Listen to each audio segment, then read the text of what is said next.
They want to be able to masquerade as friends. They want to be able to log in, for example, to a Facebook account, then be able to go down to the local park and know some secret about a child and say, oh, hey, you know, I'm a friend of your mom's. You know Aunt Sally? This is predatory behavior, folks. This isn't just about credit cards. This isn't just about Social Security and identity theft. We're talking about the lives of our children as well. And not only the lives of our current children or our current employees. Remember, we have records of people going back many, many years, too, that are no longer even part of Santa Ana Unified School District, but we hold those records. So I'm hoping that you're starting to recognize that this is real. A couple of other examples. San Dimas High. Anybody remember Bill and Ted's Excellent Adventure? This is where they went to high school, was San Dimas High School. June of this year, the principal got a knock on the door from Naval Intelligence, saying, we'd like to have a word with you, sir. Because it turns out that the servers that were on that space in the San Dimas High School were attacking CIA and FBI servers. So what's the principal going to say to that, right? Their computers got hacked. Same thing in Escondido, about 90 minutes down the 5 here. Kids got online, keylogger was stored, a whole bunch of stuff was stolen. And those are just a couple of examples. I just spent about 15 minutes Googling educational institutions that have been hacked over the course of the last 2 years. And what I was able to find with a very cursory research, 84 educational institutions were not, it wasn't just an intrusion, it was a breach, meaning they fell for it. It wasn't just an attack, it was a successful attack on places like Chicago Public Schools, Seattle Public Schools, Harvard. Yeah, we have a lot at stake. And I've already mentioned some of these things. This is how they do it. Yes, sir. Box.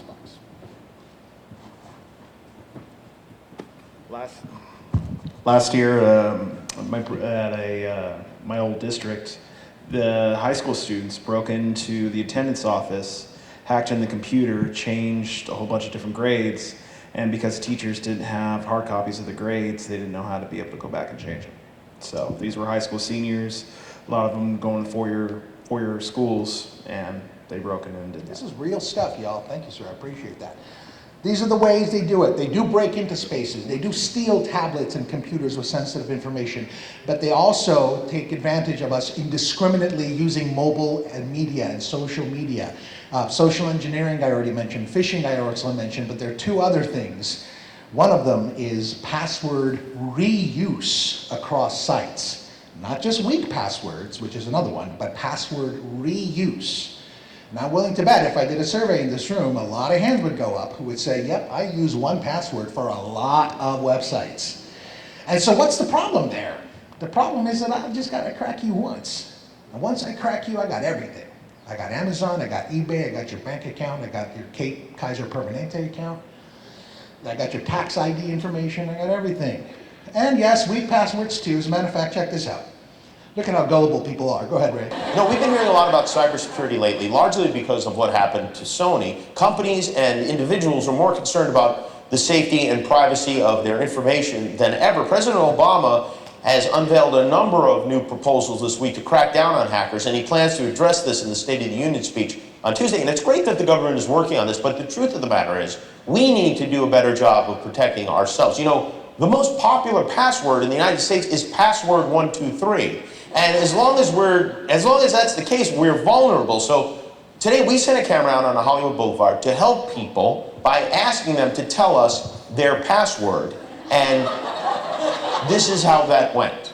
We're talking about cybersecurity today and how safe people's passwords are. What is one of your online passwords currently? It is my dog's name and the year I graduated from high school. Oh, what kind of dog do you have? I have a Chihuahua Papillon. And what's its name? Jameson. Jameson. And where did you go to school? I went to school back in Greensburg, Pennsylvania. What school? Hempfield Area Senior High School. Oh, when did you graduate? In 2009. Oh, great. It's like my cat's name and then just like a random number. Okay. Has you had this cat for a while? Yeah, she's my childhood pet. Aw. And what's her name? Her name is Jolie. Jolie. So like a password of yours would be Jolie and then a number. Yeah. Like number 1? Like my birthday. Oh, when is your birthday? June 12th. Oh, nice. And what year were you born? 95. Oh, great. So Jolie, 6, 12, 95. 95. Yes. Got it. So you need to give my password right now? No, I cannot do that. But we all want to know what it is so we can tell you if it's strong or not. Oh my goodness. Let me think. Okay, one is Tel Aviv. Yeah. 468, and then Israel. It's only 3, but it's for me it's strong enough. Ireland, 1, 2, 3, 4. Gemma. 1, 2, 3. Spelled Gemma. Well, most of them are Italian. Oh, beautiful. Yeah, so like what's a good Italian password? my grandma's name, What's your grandma's name? Maria. Maria. So Maria is your password? Oh yeah, now you know my password. Oh yeah. Yeah. Well, the important thing is they learned a terrible lesson. Hi, I'm Jimmy Kimmel. Did you know there are... I don't want you to hear that last part. It gets a little numb. So we're going to share this website with you, incidentally, if you're interested. If you go to the website for this conference, which is bit.ly/SAUSD leadership, you have access to the slide deck. You can take it, you can replicate this. You can take this, you can replicate this for your departments, you can replicate this for your teacher, your staff, any staff, or you can contact us at Tech Innovation Services. We'd be happy to come and replicate this presentation for you. But you have access to all of this stuff, including this cool little website here. Hey, Ray, are you back there? Ray? Don't wake up. Yeah. Ray, you there? Go ahead and click on how secure is my password. Go back to the slide before that. I want to show you guys something. Click on how secure is my password. So this is a system that'll tell you how secure passwords actually are. So Ray, I'm going to ask you to do me a favor here once this thing loads up. Oh yeah, just go ahead and do it on your computer. We won't see the password. So you see where it says type a password? Go ahead and type in password 123. We won't see it. SAUSD. Yeah, well, I'm getting there. Watch. It will take a computer exactly 0 seconds to crack that password, which again is the most popular password in America. Let's try another one. What's another one? Try this one, Ray. My SAUSD. 5.86 minutes. This isn't with an operator, by the way. This is a computer just running it on its own. Just cracks it for you. Let's try something a little bit more complicated. How about... Nobody wants to get a password. Yeah, what's that? Yes, Dr. Miller. The jam one? It's like my dog, and then like my birthday. I see. And what's your dog's name? Fido. Fido. And what's your birthday, man? So now, what I did with the other group earlier when I had the actual device in front of me, I went ahead and put in my password. And how long do you think the computer would take to crack my password? Somebody take a guess. 10 seconds? No. 13 minutes? No. 77 centuries is how long it would take. What's that? 77 centuries to crack my password. Is that your last name backwards? It's my last name spelled backwards. That's exactly right. I love that we got that on video. Perfect. That's excellent. But the point is, I take my security very seriously. So I have 1Password too, but I use a system called a password locker, a password manager, that is military-grade encryption. So all of the web services that I use out there, and I use hundreds of them, all have very unique passwords. But I don't have to remember them. All I have to remember is 1Password, the one that would take 77 centuries to crack. And by having that 1Password, I have access to all of my websites. Wouldn't that be great if we all had that? Yes, sir. That said, how Incoming.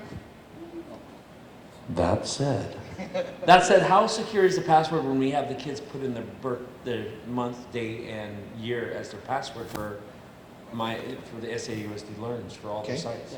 Yeah. Hold on, Rick, coming. Here we go, Ricardo. So yeah, the recommendation is that we have to give you some common knowable password, and then our focus now is going to be to show you how to change that. So we wanna enlist you in developing good password etiquette. So we will send out information that says this is a definition of a good password. How many characters, numbers, special characters, and how to develop it and how to remember it, right? Because we don't want to be in the business of resetting passwords. Great point, sir. Thank you. So, Ray, will you take me back to the slides? Thank you, sir. So, as our director was mentioning, this is what we're going to do about it. We partnered with the most prestigious organization in cybersecurity on the planet. They're called SANS, which stands for Sysadmin Audit Network Security. We partnered with them and we're using their program that's called Securing the Human. And what Securing the Human does is basically, it's simple, short, very well-produced courseware that we're hoping that every employee within the organization will complete. And our goal with that is to have all staff and students follow our policies, and here's the trick, actively recognize, prevent, and report security incidents. Here's how we're going to do it. It's not just the courseware, which I'm going to show you some examples of in just a second. We'll have courseware, but we're also going to be sending out newsletters for you to distribute to your staff. Posters going to be peppered across the district. Of course, you know, tempered. It won't be ridiculous. But we're also going to be sending out security tips, either via our Facebook account, or you can sign up for an email account where we'll just send you once a week or once a month some security tips for you to think about. We're also going to engage in some testing, and we'll get to that in just a second. But most importantly, it's that last thing that we're going to do, and this is where y'all come in. We're going to reinforce this program, and we're going to sustain it over the long run. Because a security awareness program is not going to change behavior. It's simply going to make you aware of what's going on. So for example, we all know that smoking is bad for you. And yet 1 out of 5 people in America still smoke. So it's not that they don't know that smoking is bad for them. They know that. But that's not altering their behavior. You see? So that's where you and I come into place as leaders. We have to ask ourselves, how are we going to actually change behavior? Not just put people in front of a computer and have them go through courseware. We want to see real impact, not just meet compliance rules. So take a look at a sample of this course. Ray, will you play this video, please? We'll keep this real short, just a few seconds.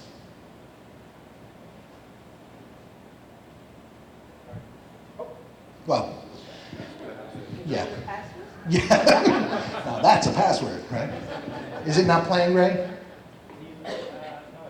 Okay, that's all right. Well, when we send you the link itself, you'll be able to see this entire, it's very high-end, very well-produced videos. They're on various topics, and here's the best part about them, that they only last about 90 seconds to 2 or 3 minutes at most. So you don't have to sit in front of a computer and go through a 2-3 hour course. You can do it whenever you can. You know, I got 2 minutes, let me knock out a module. You're going to do it using this learning management system called Intivate. This is also where the other risk management courses like sexual harassment are also located on. Very simple, you log in, the course launches for you. You watch a video, answer a couple of questions. If you didn't get the answer right, it tells you what's up. That's it, it's very simple, and it covers a lot of topics, and I'll go over that in just a second. But this is the commitment we're asking for. The core curriculum will take between 35 to 45 minutes. Some more advanced security issues like Wi-Fi will take about 45 to 55 minutes. And then there'll be just a little bit of compliance stuff that you do need to go through. Because remember, we are a very regulated industry, right? I call them the PUS, the Privacy Acts. We have FERPA, we have SOPA, we have COPA.